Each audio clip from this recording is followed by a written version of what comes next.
Welcome back. Uttarakhand is known for its scenic beauty and rivers. India's two major rivers, Ganga and Yamuna, start their journey from here. Besides these two rivers, Uttarakhand has a large network of rivers and canals which provides an immense scope for hydropower energy. Uttarakhand has a large network of rivers and canals, but only 30% of the energy has been tapped so far.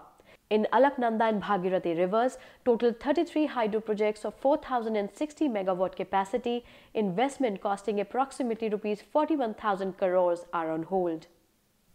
State government has been very focused, and more so in the last 6 months actually. The focus is to improve our own generation capacity. As we've already talked about, that we are actually buying power. So the focus of the state is to give a push to the stalled hydro sector. Now, as you know, because of the Supreme Court and environment issues, our hydro sector has been at a standstill. So our focus is to coordinate, converge with Government of India and to get relief from the various forums like the Supreme Court, so that we can give a push to the hydro sector. Uttarakhand Jal Vidyut Nigam was formed for managing hydropower generation at existing power stations and development promotion of new hydro projects with the purpose of harnessing the known and yet to be known hydropower resources of the state.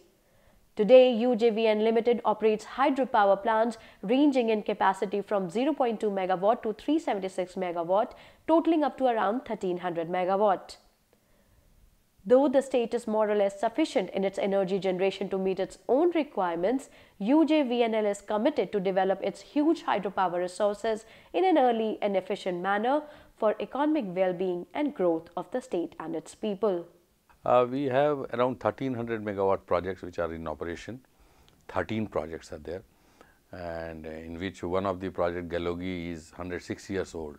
Vyasi project is already under construction. 120 megawatt project, already we have reached around 70% of the work has been completed now, and now it will be the ambitious commissioning target is December 2018. We have Lakhwar project, 300 megawatt, which has the largest dam and which has got all the clearances of the Government of India, which is about to start. All the tender process is ready. Now, next in line is Kisau project, which is 660 megawatt and which has the joint venture with Uttaranchal and Uttarakhand government and Himachal government, 50-50% partnership. Now, the third in line is Bawlanand Prayaganit, another 300 megawatt project, which all the clearances, statutory clearances has been given by the Government of India. So that is also almost ready to start the process. To meet the growing requirement of the state, UJVNL is also renovating, modernizing and upgrading their power plants. RMU of hydropower station not only increases the life of the project, but also helps in sustainable development in power sector, especially in case of hydropower. Most of the Uttarakhand hydro projects under UJVNL is quite old, more than 40 years and 50 years even. But we are running with lower efficiency. Suppose 100 megawatt project and it has reduced to 60-70 megawatt. So that loss is 30 megawatt, number one, and at the same time we are consuming more water. Now the latest development and the technology says very clearly that you can use less water and you can generate more. So RMU stands for renovation, modernization and upgradation. We have gone for 3 projects which is already RMU has been done.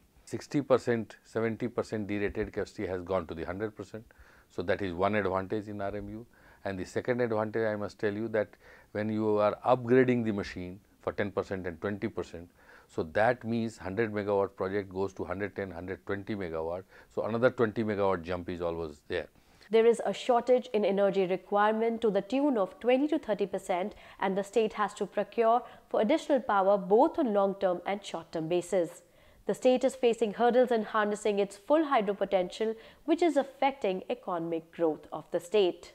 Our fulcrum and the main stake of growth is tourism and hydro.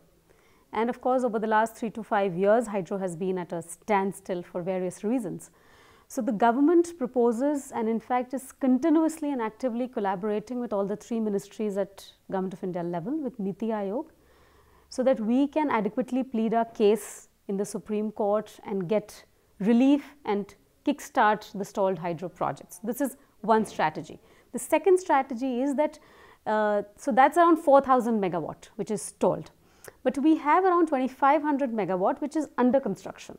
But the market in hydro has become dim, over the last 3 to 5 years. So we want to generate that positivity in the market. So our focus is on these low hanging fruits of around 17 to 20 projects of 2,500 megawatts to focus and deliver them in the next 2 years. So we have made targets for 2018 and 2019. Under village electrification program through solar energy, UREDA has electrified 530 remote villages and 98 hamlets in the state of Uttarakhand. Availability of power and access to it will definitely bring upon a change in the socio-economic environment of rural hilly areas, which is very important to check migration of population from hills. It's time to take another short break. Keep watching Empowering India.